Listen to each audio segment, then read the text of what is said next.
Howdy, everybody. All right. So let's talk about news from this week. Still trying to get those compositions published. Lots going on. So I know we've been talking about that a little bit on this part of the Q&A. So yeah, it's just slow going. I think I mentioned last week it takes me, I think, about 2 or 3 hours. I have it written down somewhere. 2 or 3 hours to get one composition published. So, and if I have a bunch of other stuff going on, and this week, what did I do? I played with 2 new bands this week. Oh, look at my hair. Sorry about that. It's early. 2 new bands. One was a cumbia band, and that was fun. That was like a blast from my past. I used to play a lot of Latin music.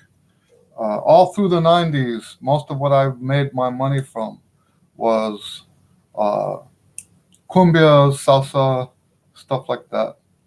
And then what else happened this week? Personal stuff. I won't go into that. But yes, it's been kind of hard to get. The other band, I played with a funk band. Well, it's like Tejano funk. And it was just a rehearsal, but it was nice to meet new people and play with a new band for a change. And I picked up a bunch of gigs from them, so that's good. All right, so I guess that's it for the news part. So if you guys have any questions, you know what I should have prepared. There were some questions that came in the email. Let me open my email real quick. And so if nobody has anything right off from the start, I'll go look in the emails.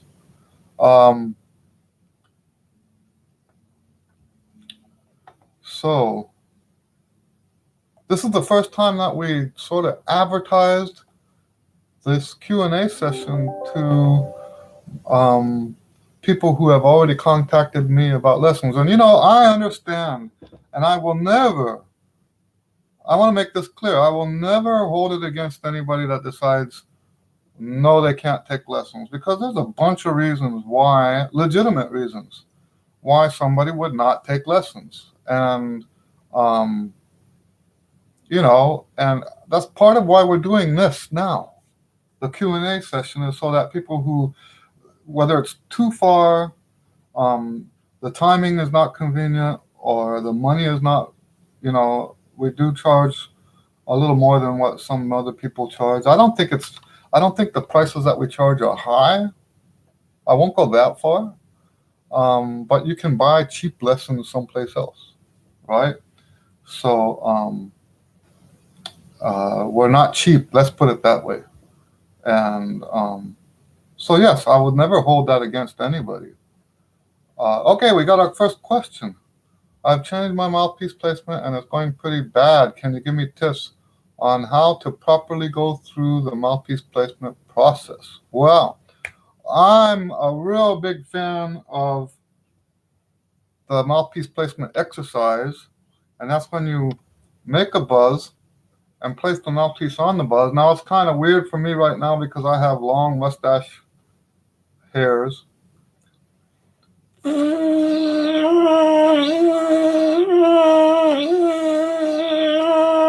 Now, the idea with that exercise is to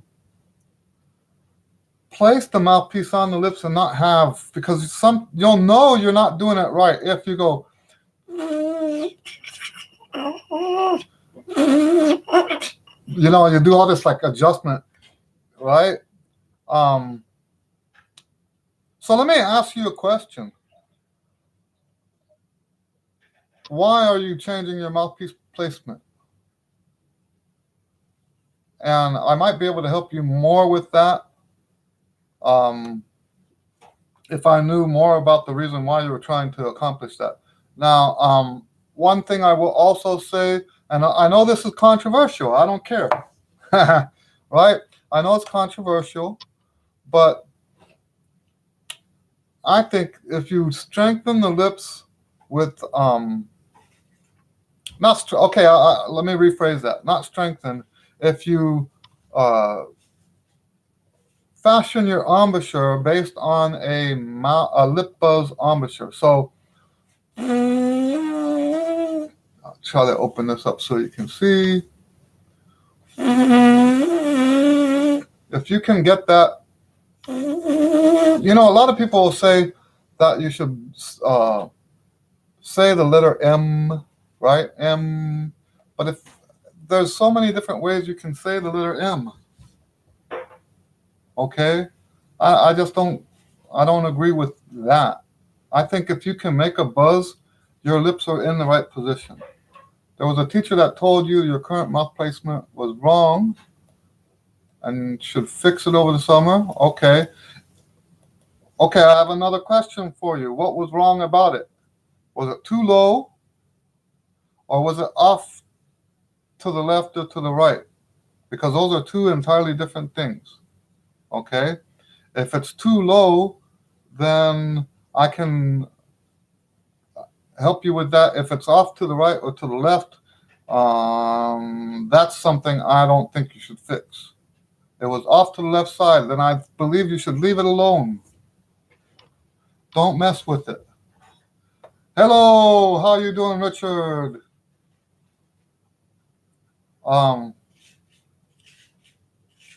So yes, if you're dealing with good, if you are having issues, how am I saying this? So the answer to that is when I play, I'm off to the side anyway. If I put, this is where my mouthpiece feels right, and if you look, it's way off. Chances are I'm off farther than you are. Okay? If I put this up where it feels right, I can put two fingers here, and one finger here doesn't fit. I can't not even space for one finger here. That's how far off to the side I am.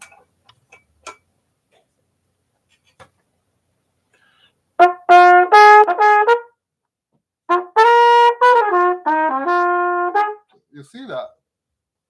It's harder to see with the whiskers, but it's pretty clear. And the reason why is because of my teeth. I've got two teeth corners on the bottom and one tooth corner on the top. Hello, George. Great to see you. George is one of my students, and it's great to see him. He's one of my Skype students. He lives in California. So yes, I have three corners, and my mouthpiece has to go over that. And there's another student. How can you stop my tone from getting worse during marching band? So I hope I answered the question about the mouthpiece placement. As far as I'm concerned, you should just leave it alone. You play the placement that gives you the best results. The people who want you to play it down the center are that's very superficial thinking. Okay, how can you stop your tone from getting worse during marching band?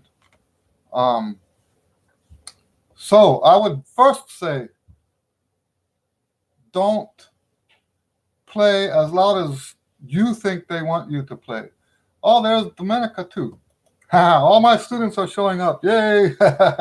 Like I said, this is the first time Pearl actually invited everybody today.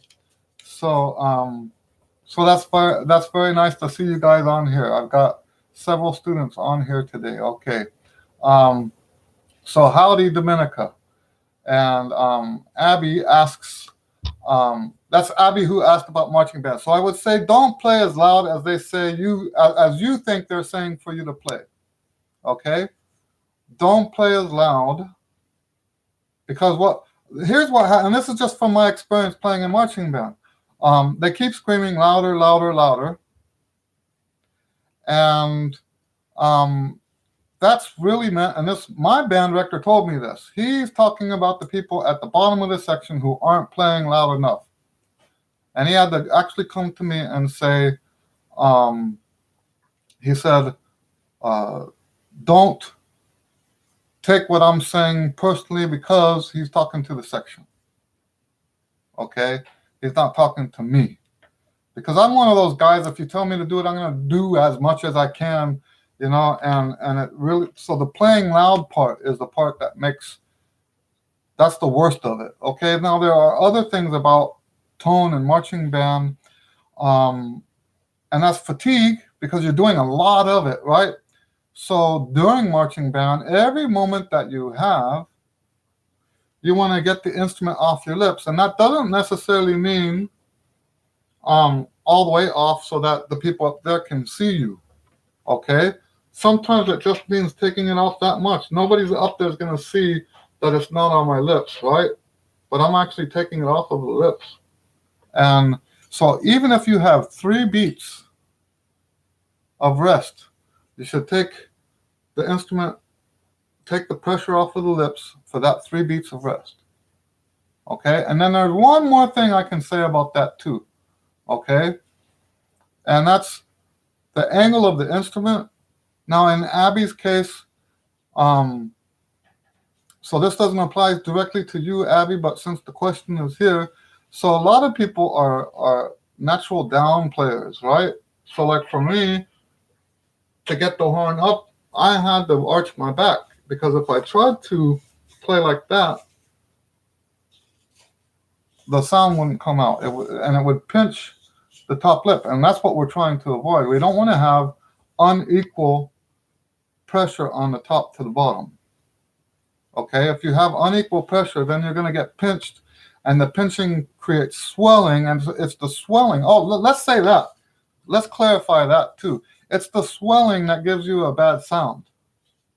Okay, so you want to do everything you can to avoid swelling. Okay, and that's really, so now things you can do to make your sound better after marching band. Let's say you have a game or something, because that's kind of sort of the worst of it, isn't it? Because you get all hyped up, you're at the game, you're playing stand music, then you go out and you do the show, then back into stand music, and then you get home and whoop, your embouchure can be all swollen up, right? And so there are things you can do with that. You can ice it down, and then the traditional thing is you ice it, and then you put something warm, cold, warm, cold, warm, back and forth, and that'll bring the swelling down. Okay? Now, one more thing. The stronger you are, the less this is going to happen. Okay?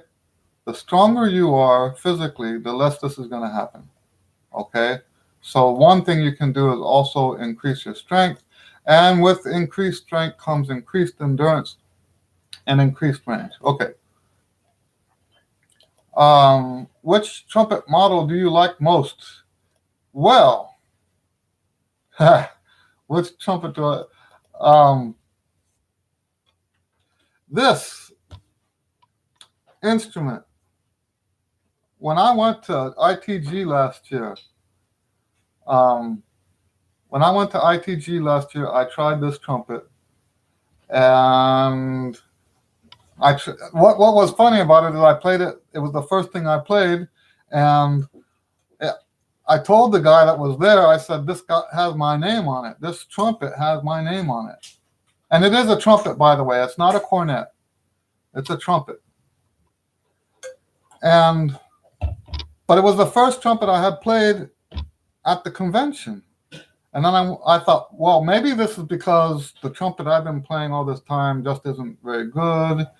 And maybe all of them sound great compared to my trumpet, right? But that's not what happened. I went to, and most of the trumpets I played did not sound great compared to my horn. It's just happened that this, so then I went back and I tried this horn again. This was like, And you know what's funny about it is um, I didn't know it was a prototype. So I emailed the guy. I told him I was going to save my money, and I did that. I bought this trumpet with royalty money. Believe it or not, that's that's for me. This is like a miracle trumpet, right? Um, all of the money I spent on this was from royalties that I made from selling music compositions, books, and my streaming, like the recordings. And so yeah, I consider it. So it's a Pudgy, Puje, Pudgy, and this is the P5 model. That's my favorite. But the reason I like it now, here's the thing: is I don't play it on most of my gigs because it doesn't have enough zing for that. Okay.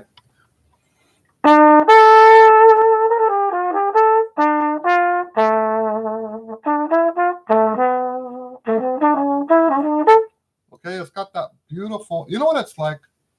It's almost like the flumpet that Art Farmer used to play on. If those of you who don't know who Art Farmer is, Art Farmer was um, uh, a very good jazz player, trumpet player, and he played on a trumpet that was like half trumpet, half flugelhorn.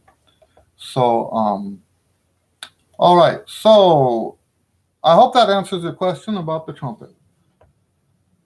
Leonard Brent is my friend in South Africa. He's asking, what is the best way to practice releasing pressure as you go higher, or in the case of the person in marching band? So releasing pressure as you go higher. I understand what you're saying. You know what happened? Because I used to talk about pressure all the time. And so all the way through the 80s, I talked about pressure and a little bit into the 90s. But what happened is we started using my books in the lessons in the 90s. So the first book was written around 1990. That's not the copyright date because it wasn't officially really a book yet. Okay, but the books existed that long. I mean, that early. I think 89 maybe might have been the first one. And I didn't actually publish them until later, years later.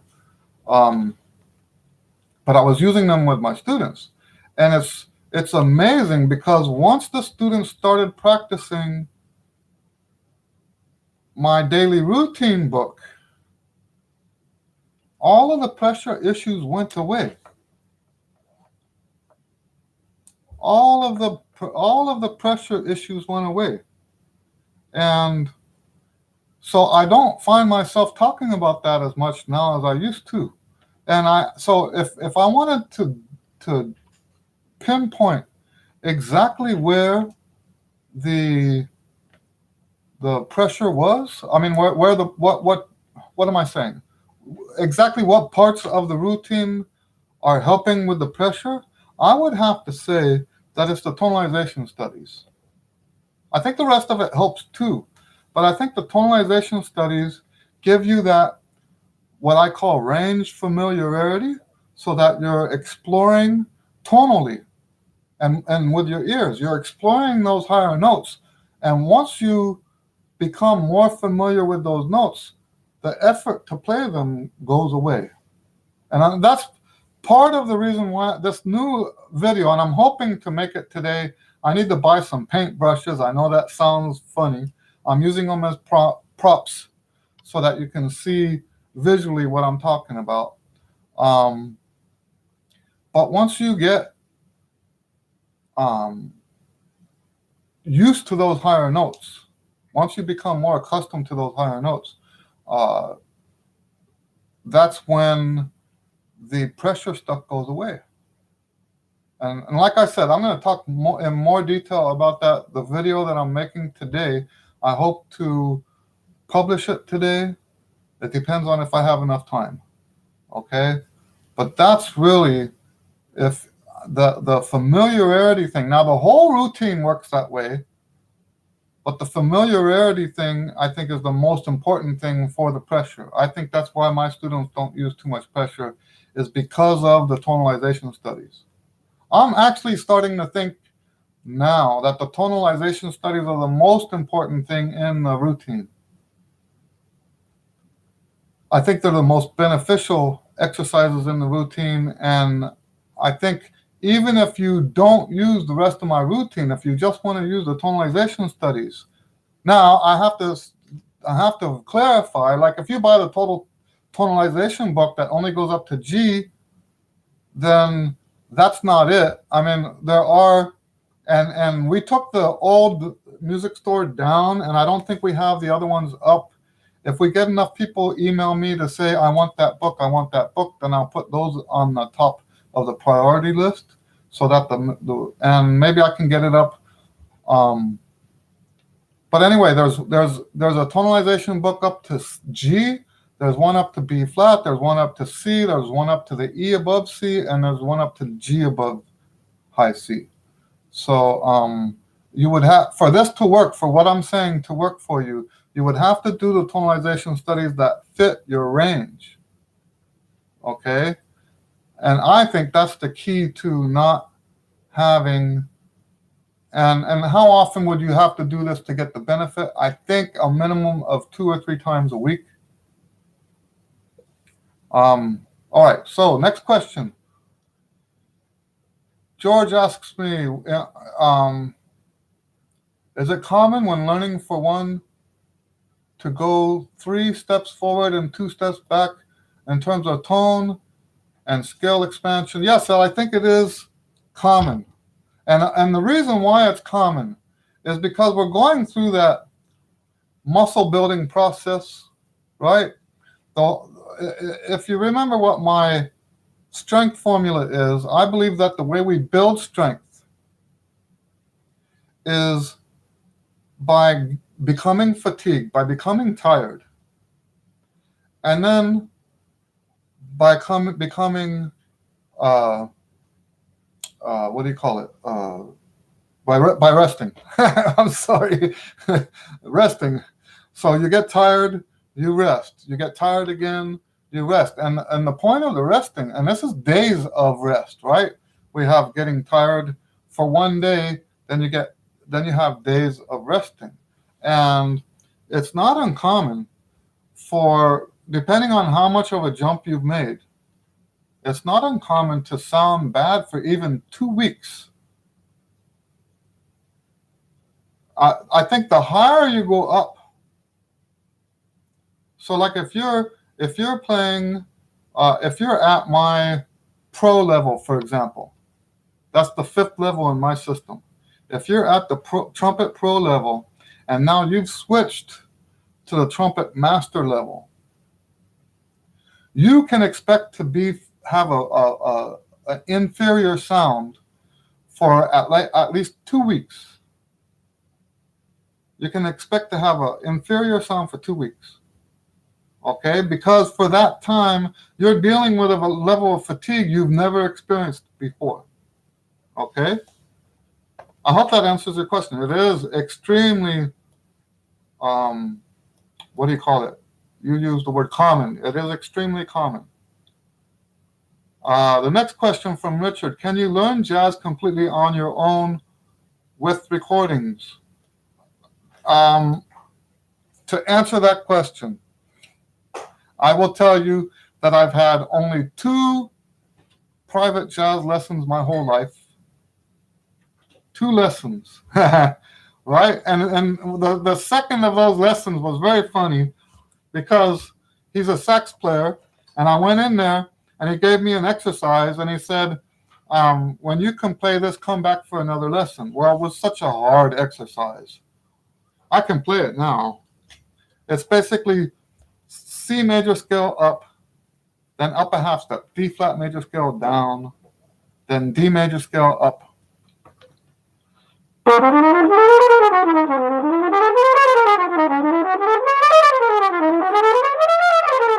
Right? You're supposed to do those in sequence. I don't think he started on C. I think we started down on low G. but it was so hard for me. He gave me a metronome marking, and oh my, it took me so long. And it was towards my end of my time in El Paso, and then I moved, and I just never had another lesson, right? And here's the thing: is what does that have to do with jazz anyway? It gives you technique. I don't think that helps your jazz. Um, and then uh, in terms of jazz improv classes, I took one semester at college. The rest of what I've learned has all been on my own. I started learning jazz in high school. I think I was a sophomore in high school when I started studying and listening. Listening is by far the most important thing. And the way you asked this, Richard, you said on your own with recordings. That's the key. If you try to do it on your own with books, not the same result, right? If you try to do this with books, you're not going to get the same results. You do it with recordings, and the nice thing about recordings is maybe you don't even know what it is you're doing. That's so good, right? Maybe you don't have the words to say, because if you didn't have, a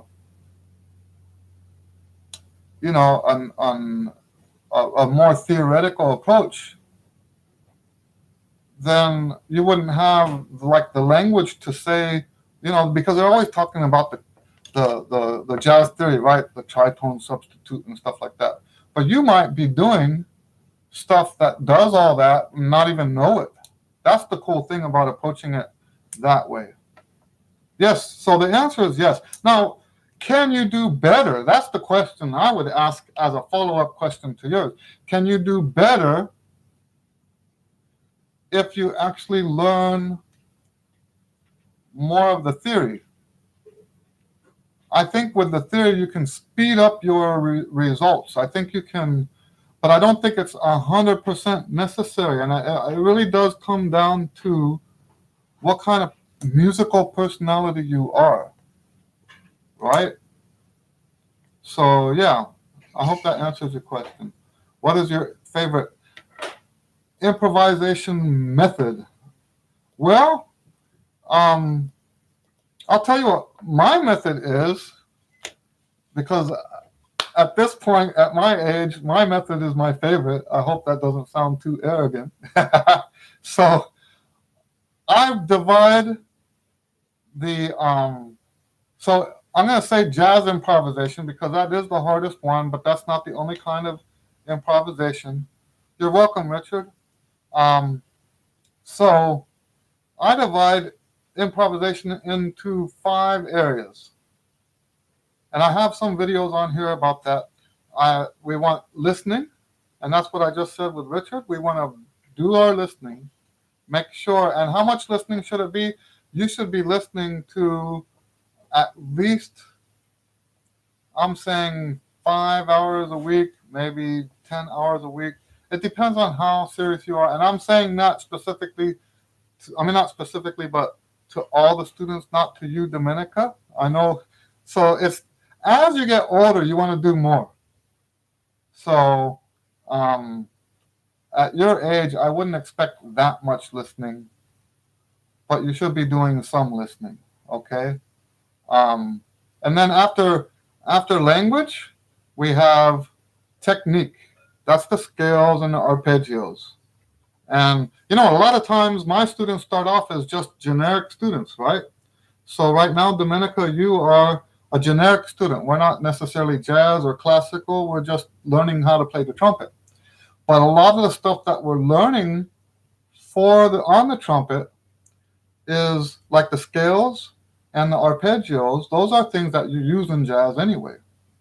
Okay, so that falls in the technique category. Then we have the language, learning how to speak the jazz language. Now, if you're trying to improvise in a different style,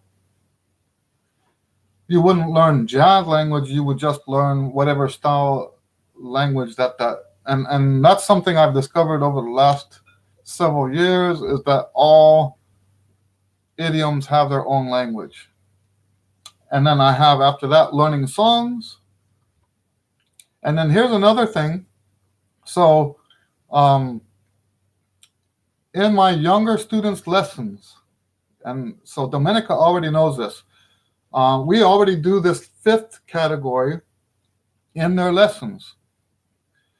I have the students do some improvisation in the lesson. We just did this.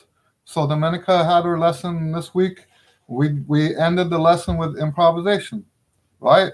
And I do believe that you can work on improvisation separate from these other areas. You don't have to necessarily learn a song. You don't have to necessarily learn scales. You can still work on the creative aspects of the improvisation. And that's what we do for, the reason we don't do it more for the older students is because most of the older students have a lot that they have to do in a certain time period.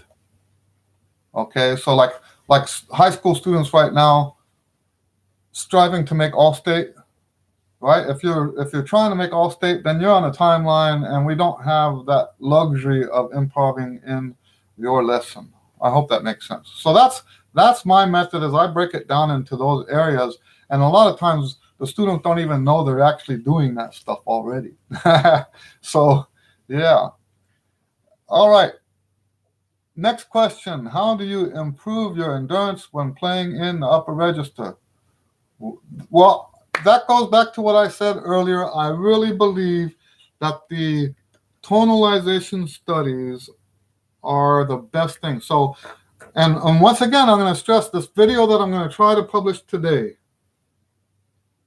It's going to be like, how is that at all related to like your question? Because the title is going to be something like the golden ratio and trumpet, or something like that. It's going to have golden ratio in the title. And people are going to be like, well, what's golden ratio got to do with playing the trumpet? But when you watch that video about the golden ratio, it will explain exactly why the tonalization studies are so valuable in this regard. Okay? So when you play the tonalization studies, so my range goes up to super C, right? Well, and above. I don't practice beyond super C because that's, to me, just a waste of time. Okay?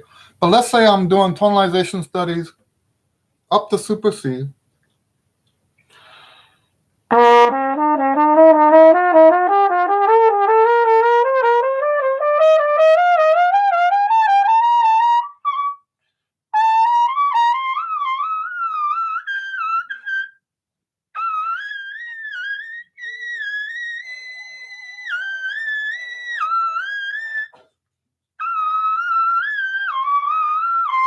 So this is not a horn I would normally do that on.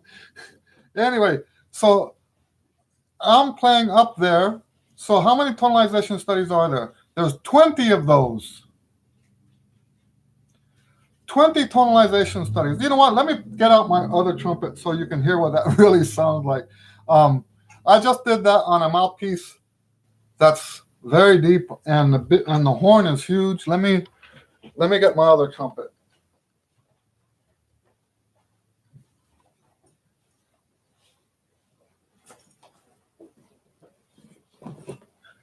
This will sound better.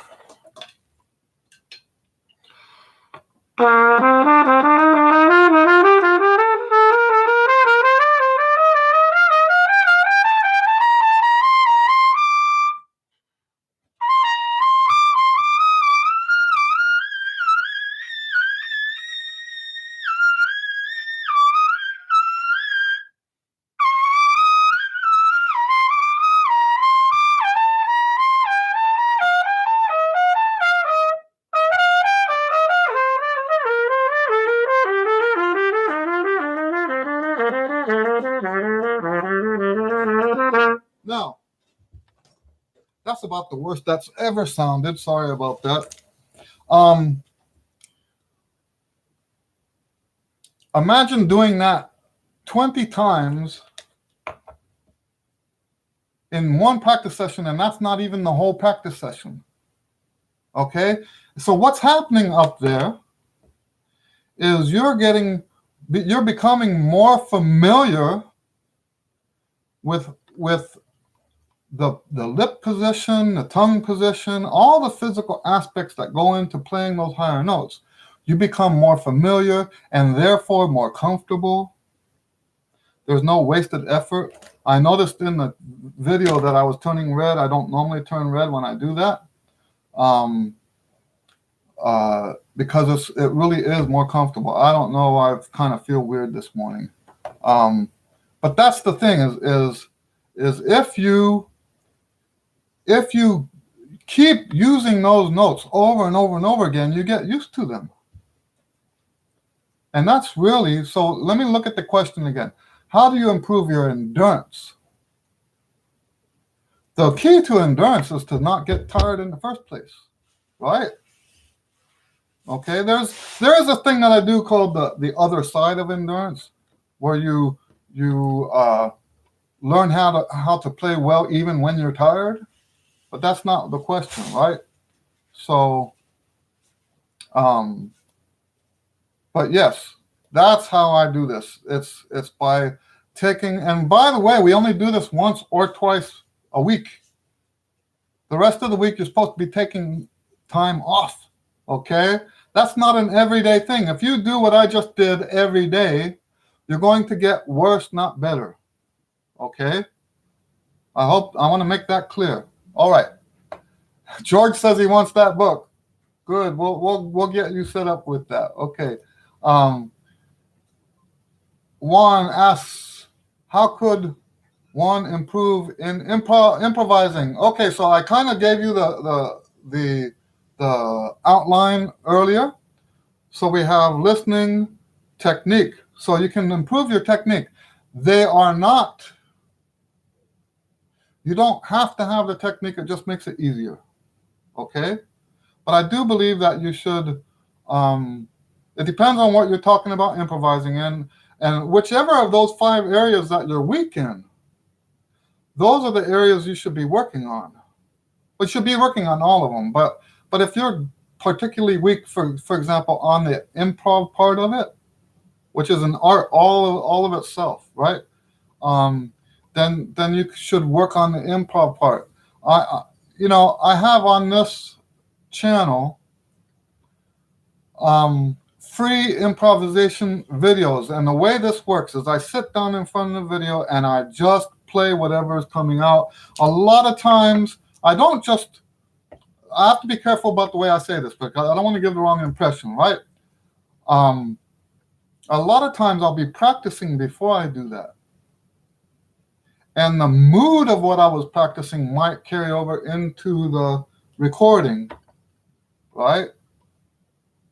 But I'm not playing the material that I was practicing. I hope that makes sense. It's more of the mood, maybe the harmonies. Like if I was practicing the, what do you call it? I call it the Arabian minor scale.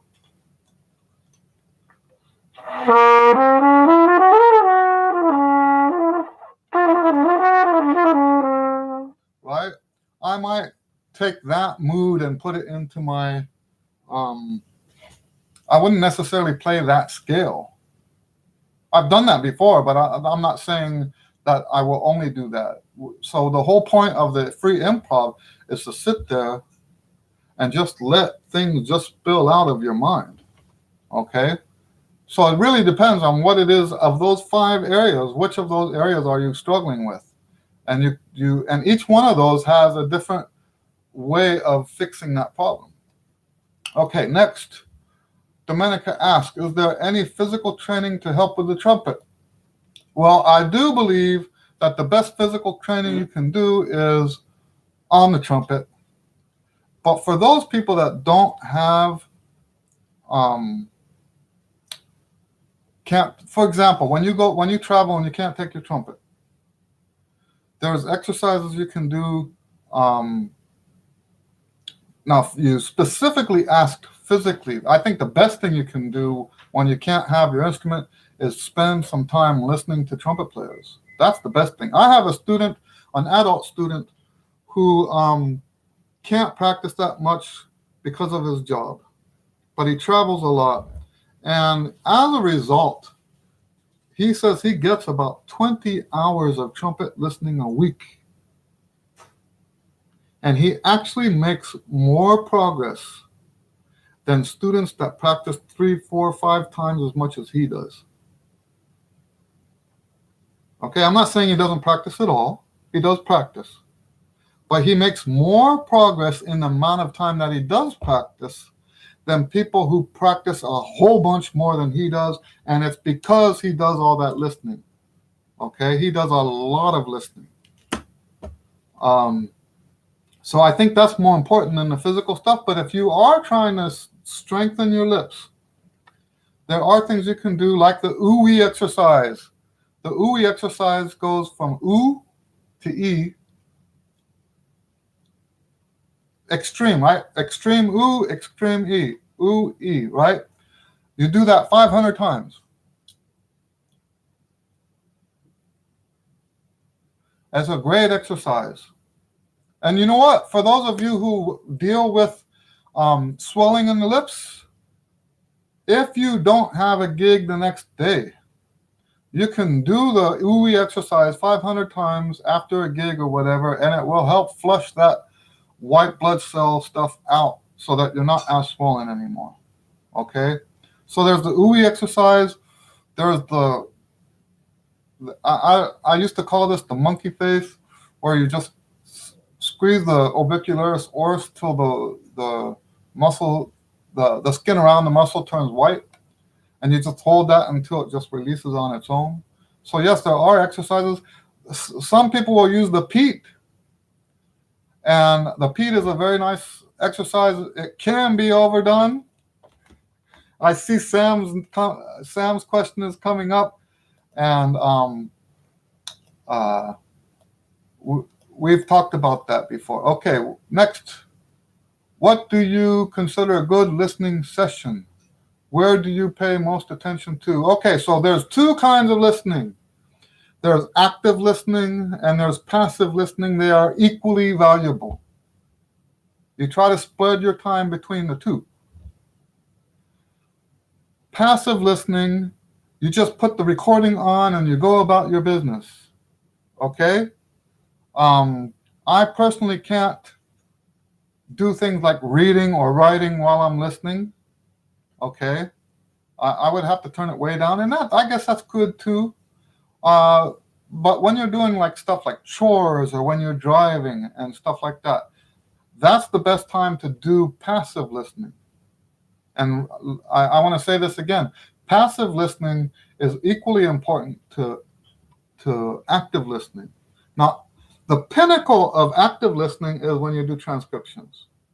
So I consider transcriptions to fall out of those 5 areas. Transcriptions fall in 2 other areas. Transcriptions fall in the listening area when you actually write the transcription. But they also fall in the language area because you're going to learn language from doing the transcription. Okay, so, and a lot of this stuff, it does go hit 2 of the areas, right? A lot of these things do overlap. Okay, so when you're paying attention, what should you pay attention to? So that's the second half of your question. I think what you should be paying attention to is whatever it is that you're struggling with the most, or whatever it is that you want to focus on at that time. So if it's rhythms, then you should be focusing on the rhythms. I'll never forget when I had a gig with Marvin Stam. And when I say that, I don't want to give the wrong impression. I wasn't hired for the gig. Okay, I shouldn't even use the word gig. It was a performance. I was helping out with one of those volunteer bands. Actually, I probably was hired, now that I'm thinking about it. But I was not hired in the same sense that he was hired, I guess is what I'm trying to say. But I remember hearing Marvin Stam on a live gig, and he was playing not half time, not double time, but triple time. And I don't even know if he's doing that consciously, but he was doing this. So here's regular swing, ba ba do ba do ba da ba, right? And then here's double time, ba ba da ba da ba da ba da ba da ba da, right? And he was going be ba da ba da ba dee ba da ba da ba dee ba do be da ba da, right? He's like doing triplets with eighth notes inside those triplets, and he was swinging those eighth notes. How awesome is that, right? And I would not have picked that up. And I do this in my playing now too. It's something I took straight from Marvin Stamm.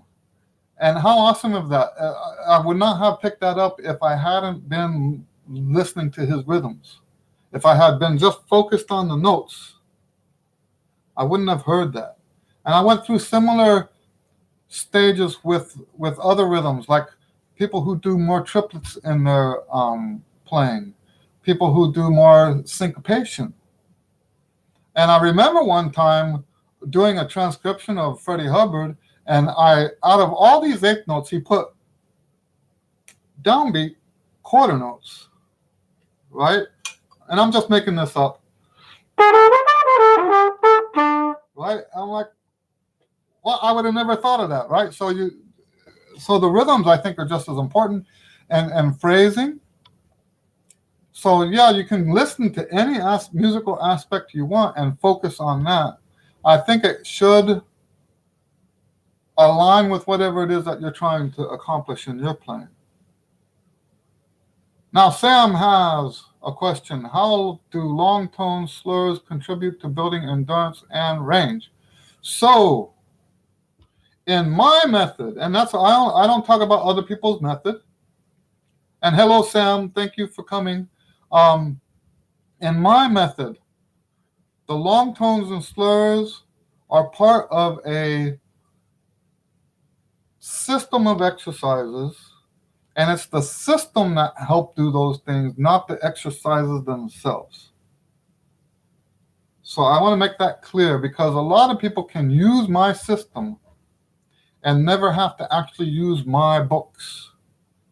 Okay, that is possible. The only reason people should be more inclined to buy my books is because they've been arranged already for the range.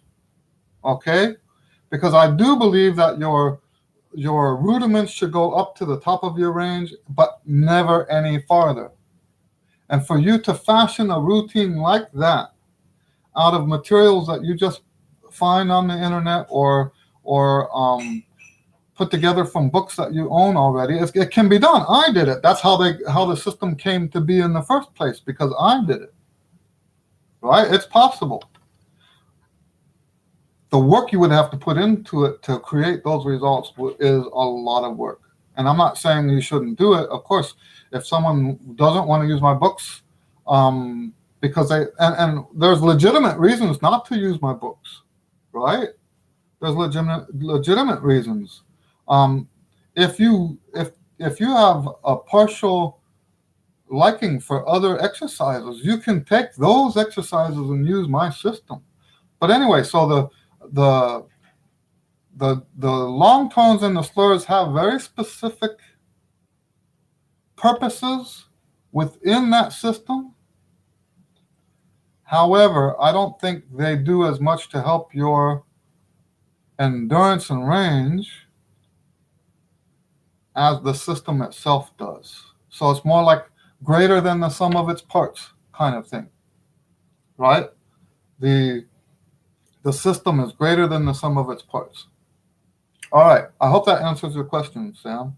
Sam is also one of my students, so I'm happy to see all you guys on here. All right.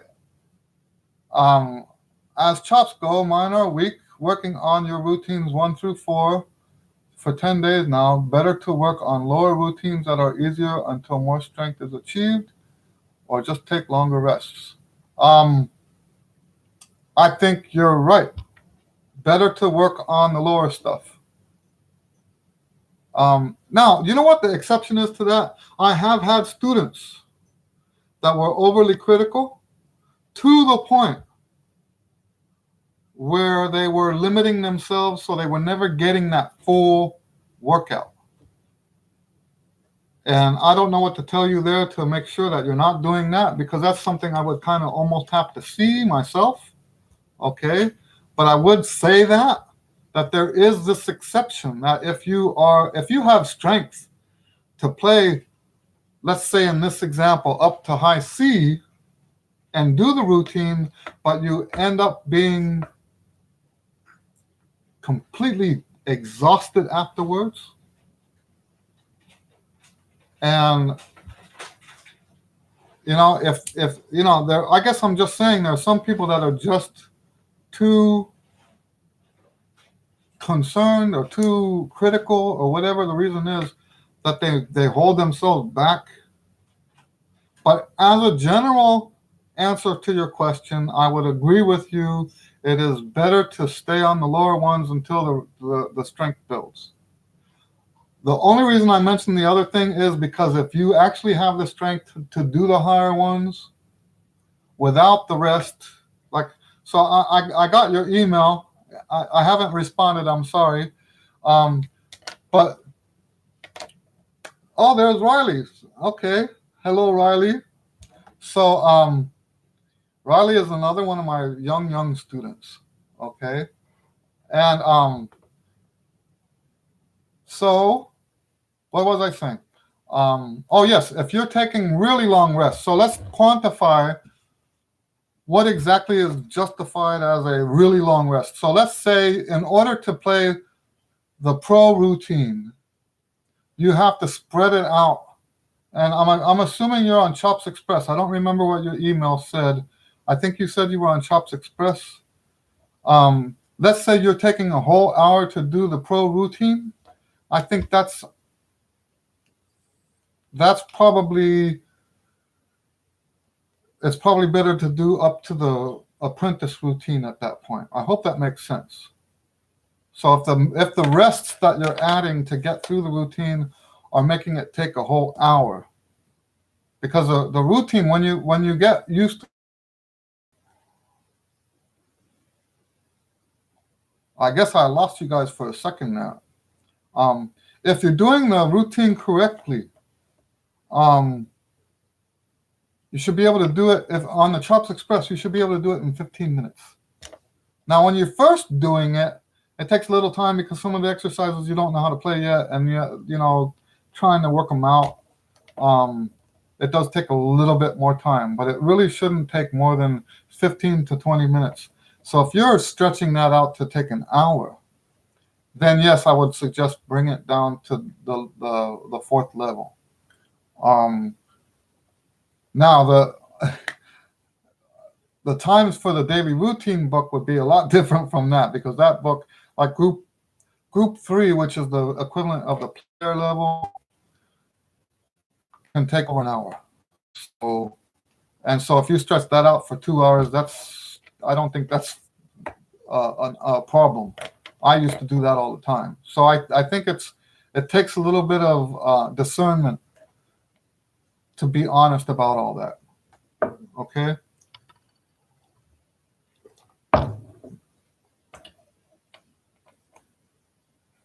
Oh, this is Christian Cruz. Christian Cruz is a past student of mine. Thank you, Christian. Thank you for stopping in here. Great to hear from you. All right. No lip trills in your routines. That's correct. There's a reason for that. Your lips not responding well to extended buzzing. Yes. If the lip buzz does not work for you, don't do it. Okay? That lip buzz is only there for the people that do well with lip buzz. If the lip buzz does not do well for you, the method works with or without lip buzz. Okay? I want to make that very clear, always. And, I have students that we just, even my students, right? I'm the one that wrote the book. You would think, oh, well, thou shalt do what I tell you to, right? That's not how it works. You work with the student as an individual, okay?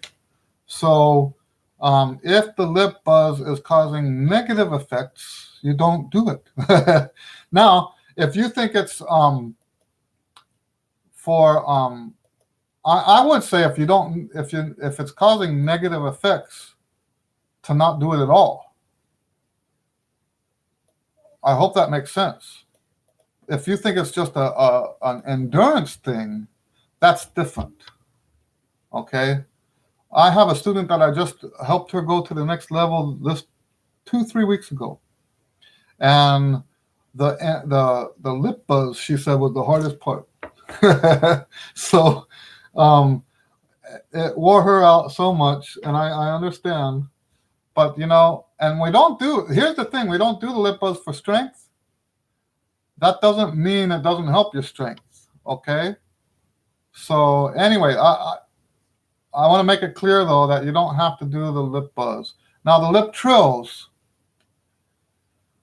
When I had my crash and burn, one of the things that made me crash and burn was all the lip slurs I was doing. I was doing about 2 hours a day of lip slurs. And made me realize, when I had this crash and burn, made me realize that, they're wonderful. I enjoy doing them. I don't think they do so much for your playing. I don't think they're as beneficial as people like to make them out to be. Most of my students, we never ever do lip trills ever. It's not until they find it in their music that we start doing lip trill exercises. Okay? And so yeah, that's my answer to that. Well, I'm not a real big fan of just lip slurs in general. Not just the trills, but the lip slurs.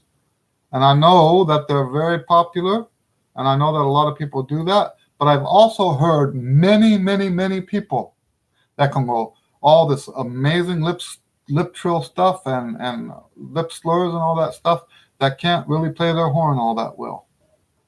And I'm not saying that's a correlation. I'm not saying that people who do lip slurs can't play their horn. That's not the logic I'm using. What I am saying is that the people who do lip slurs, like so many lip slurs, like what I was doing 2 hours, it doesn't have near the benefit. So it's like more work. I feel the same way about the jazz stuff, right? There are certain things that have benefit, but the effort that goes into them and the benefit that you get, it's just not worth it anymore. I mean, if you could do something else with less effort and less time and get 40, 50 times the amount of benefit, why wouldn't you do that instead? And it comes down to rationing your time. Because we don't have all the time in the world. So your time that you spend practicing, in my opinion, the time you spend practicing is precious. The time you spend practicing is precious. And it shouldn't be wasted on stuff that's going to require this much effort and only give that much benefit. Okay? That's how I feel about that. Hello, Angel. Great to see you. You're using the daily routine book. So if I were to say what I said earlier about that book, actually, do you know what? If you're doing that book, I would say then a definite yes to your question. Stick to the groups 1 through 4 and do it that way. Because in that case, I wouldn't be concerned about the extra rests. I would say stick to those lower groups.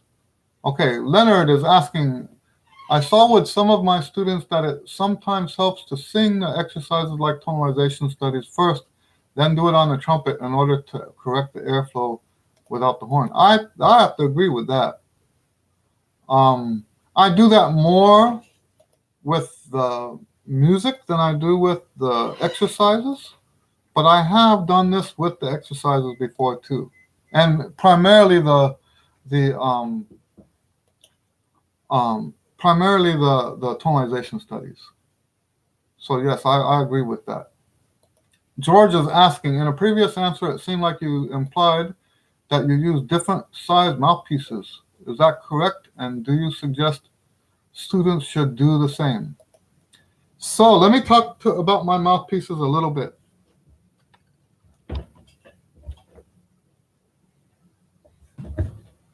What I don't like to change is the rim size and the rim shape. I like to have this, I want the rim to be so much the same, one mouthpiece to the next, that I can't tell which one I'm playing. If my eyes were closed, I couldn't tell which one was on my lips.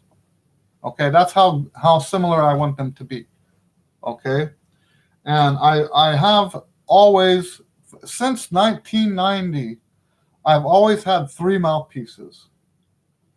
A shallow mouthpiece that I use on the gigs. And I shouldn't say it that way. It just happens to be that most of the gigs I play, this is the mouthpiece I have to play on. Okay, it's the shallow mouthpiece, and what the shallow mouthpiece does is it gives you more zing.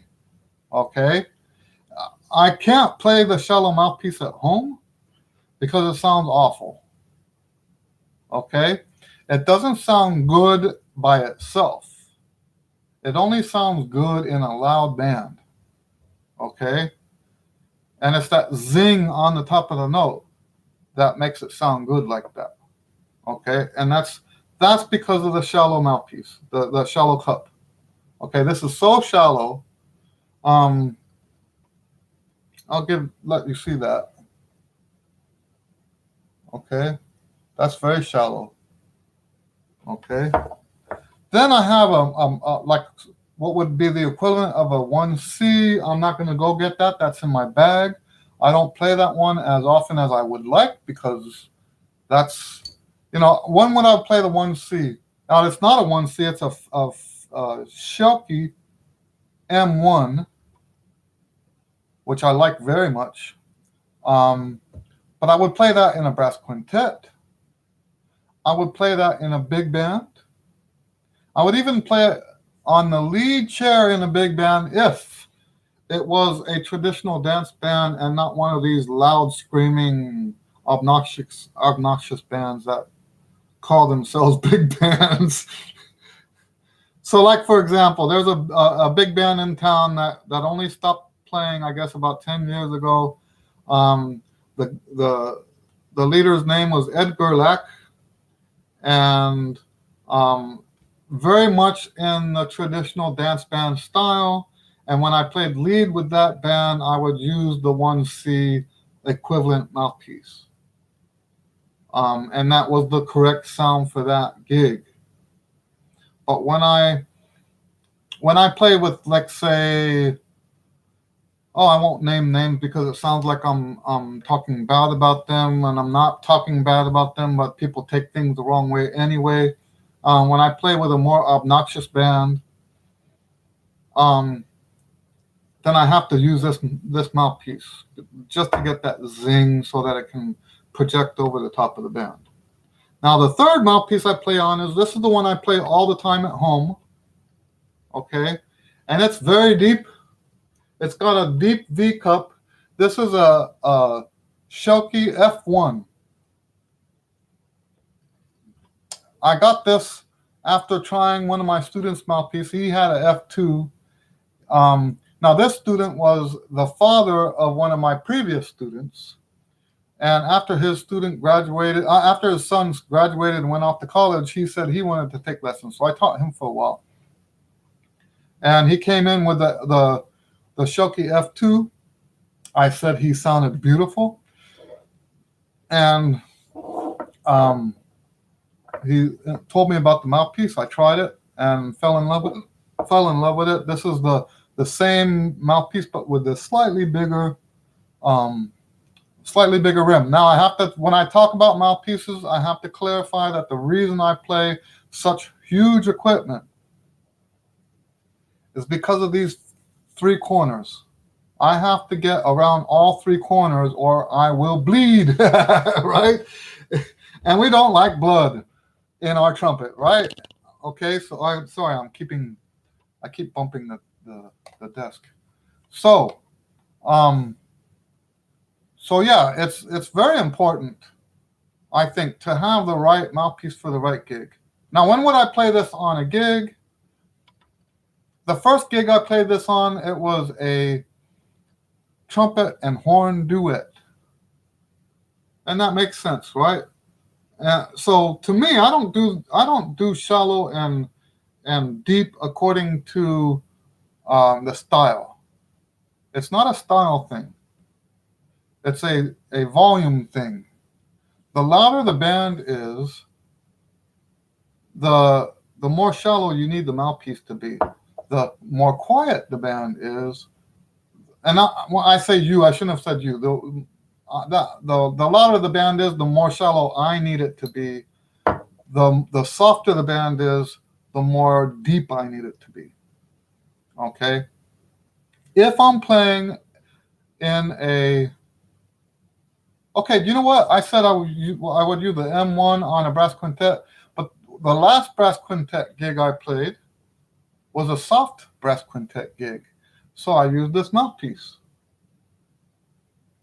Okay, so yeah, to me, it's not about that's the other thing, is people think it's about playing high. And okay, so earlier I played the Super C on this equipment, and I said something about how this is the wrong equipment to do that. But notice that I said it was the sound. I didn't say it was the range. I can play above Super C on this huge equipment.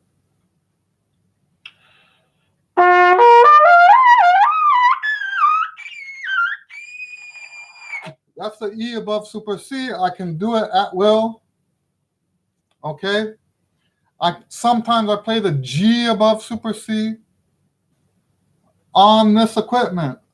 I'm not saying that you can't do it on the big equipment. I'm saying it sounds horrible, right?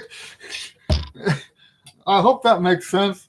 That's the thing, is the smaller equipment has better resonance up in the high notes. Okay? On this big equipment, those high notes don't sound so hot.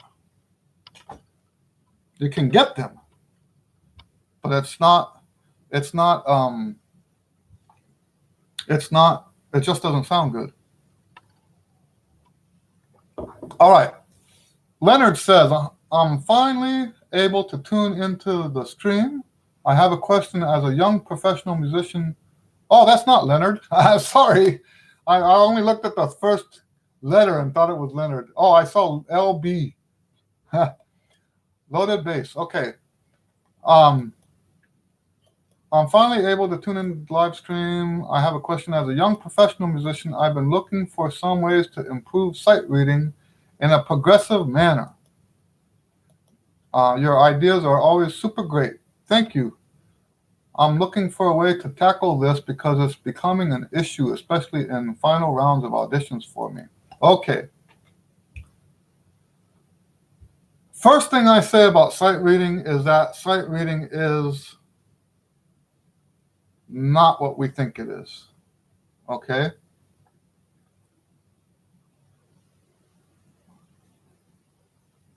Okay, that's a great question, Anthony. I'll get to that in a second.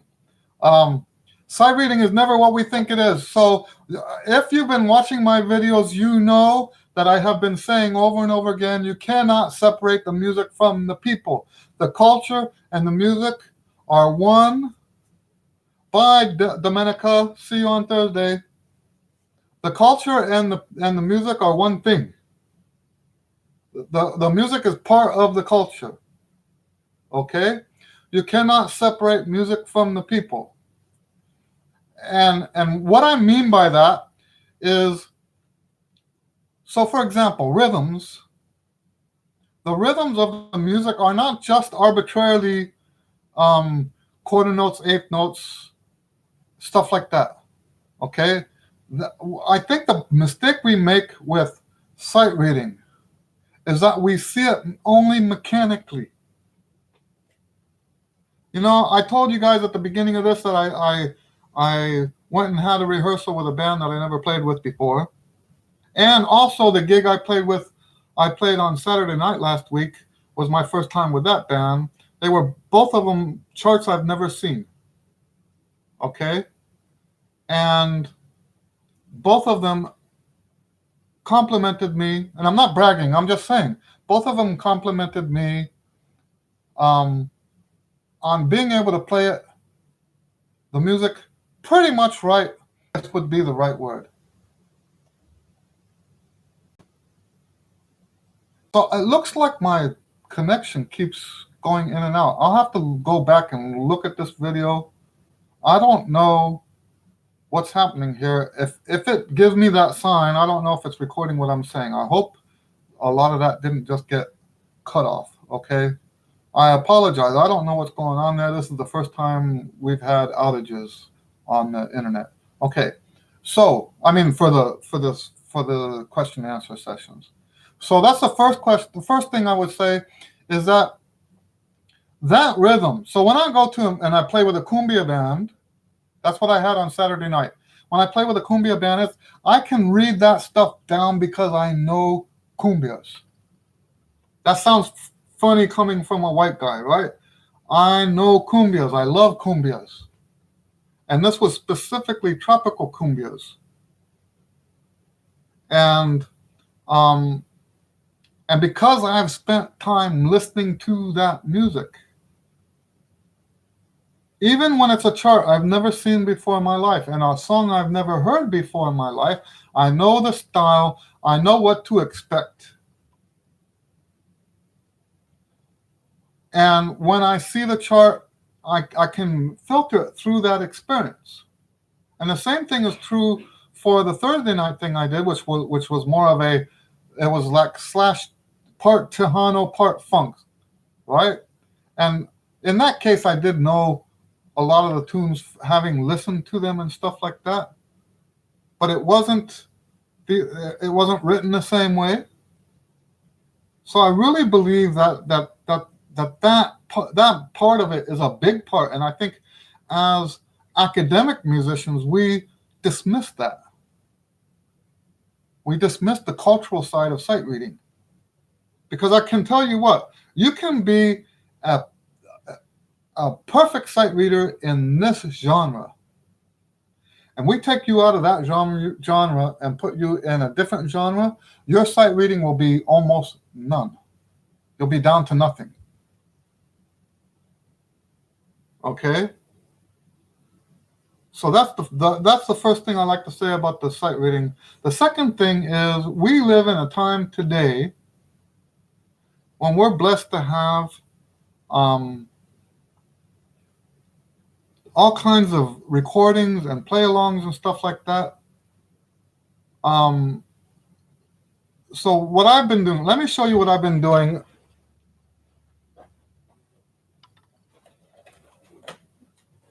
This is going to sound funny. In the last couple of years, the worst sight reading problems I've had have been with marches. That's funny, right? Because I can sight read cumbias, I can sight read merengue, I can sight read salsa, I can sight read funk, I can sight read all these different styles, and I get to a brass quintet gig or one of the beach band gigs, and they pull a march up.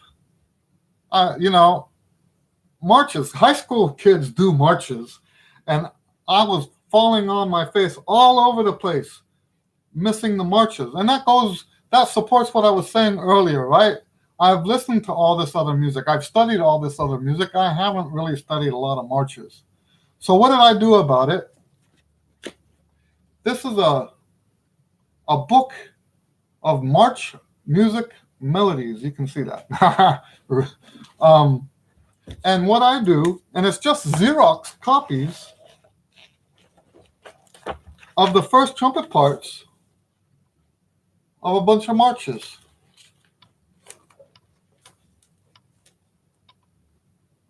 So what I do is I get my music stand, I set it right here. I find whatever march is on here, I look it up on YouTube, and I click play. And I do what I can. Some of these marches are just insane to sight read. And that's the nature of my career right now. I don't get to work on the marches. I don't even know which ones they're going to have on the gig. I don't know what part I'm going to play, right? So I just put the video on, and I put the music on the stand, and so this gives you so much material. Now, am I suggesting that you buy this book and do what I'm doing? Only if you're having trouble sight reading marches. But there are, so whatever style, when you say auditions, I'm assuming you're talking about band stuff or orchestra stuff. And there's so much material out there. You've got you can get the first trumpet parts for a lot of symphonic works. And just and you know what? I took a lesson with Jeff Curnow one time, and he was practicing when I showed up, and that's how he practices. Well, at least at the time, he was first trumpet of the Dallas Symphony. And he had 2 stands next to his practice chair with speakers, and he had whatever orchestra he wanted to play with. So today's Chicago Symphony, you put the Chicago Symphony CD on, and you're going to play your part with the Chicago Symphony. And if you're doing this to work on sight reading, you buy as many parts and find some books that have parts. The excerpt books don't work so well with this because they're excerpts, not parts, right? But you can get the parts, a lot of parts. So, and I know that's kind of pricey, what I'm saying. Actually, you know what? A lot of that stuff can be free online. The public domain stuff can be free. I hope that answers the question. That's what I do for the sight reading. Okay. So Anthony says that his teacher wants him to join a community band or orchestra. Oh, good. You're welcome, Loaded Bass. That sounds kind of funny. I was just on Facebook. Sometimes I look at Facebook before this starts while I'm waiting, right? Let me go to what I was reading, because it was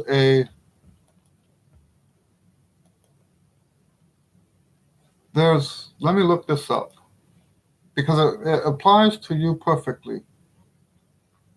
I hope I didn't lose it. Oh, it was Hugh Laurie. Is that how you say his name? It was a quote. Hugh Laurie is that guy that played House, and also Euster and Jeeves and Wooster. I forget what the name of that show is, the British show. He's an actor and a piano player. And I have a quote that came up in my memories on Facebook. I'm going to read it to you. It's a terrible thing, I think, in life to wait until you're ready. I have this feeling now that actually no one is ever ready to do anything. There is almost no such thing as ready. There is only now, and you may as well do it now. Generally speaking, now is as good a time as any. And I have to agree with that completely. Okay. One of my earliest articles I ever wrote was called When Will You Be Ready? And it wasn't about bands like this, what you're talking about. What it was people who I would invite to go to a jam session with me. I would say, hey, let's go to this jam session. And they would say, no, I'm not ready. and it prompted me to write this article because in my mind, I can't imagine how you would ever get ready if you don't go to the jam sessions, right? And you could almost say the same thing about the uh, the community band stuff, right? When are you going to be ready? There's never this time when you say, yeah, okay, this I'm the guy now, right? I like to look at this our desire to do well has always been like this carrot hanging in front of the donkey, right? It's always farther along than where we are now. So the better you get, the farther along the carrot becomes. So you never get to that point. Now, here's the thing. I think what most people mean by, and I'm not saying this about you, I don't know you well enough to say this, okay? But I think the people I've talked to who have said this in the past, what they're really saying is that they don't want the discouragement of being criticized. So let's say you go and audition for a community band, and they say, no, you're not good enough for us. Um, that's not the same thing as saying, am I ready to musically? Okay. I hope that makes sense. Emotionally, where you are emotionally is a different thing from where you are skill wise. And different community bands have different standards, I would guess. Okay. Some of them will let less, and see, that's something that you can't even know at this point. You can't even know at this point if, um, I just realized, I think it's almost time for my lesson. Um, you can't possibly know at this point whether that person or that board or whoever it is that you're auditioning for is going to like your playing. Okay, and that's the part that's hard, is having somebody tell you, no, you're not good enough. Okay, it's an emotional thing. And but in terms of what's good for you, the better thing is to start now. I don't even know how good you play. um, I would say that if your teacher's saying this, and I used to tell my students all the time that they should be doing this. I stopped doing that lately because of the play-alongs. There's some students that they just want to use play-alongs, and I don't. I used to have a problem with that. Now I don't have so much of a problem with that, as long as they don't later come back and say, "Mr. Lewis, why didn't you ever make me play in the orchestra?" And if they say all they want to ever do is play out with a play-along, it's just fun for them, then that's what we'll do. I don't have a problem with that. So that's the only reason I don't like enforce it anymore. But I used to say, yes, you have to. Thank you, George. It was great to see you on here. All right, so I hope that answers your question. I do have to go teach, and well, I mean, not go teach. I have to get my lesson started. Okay.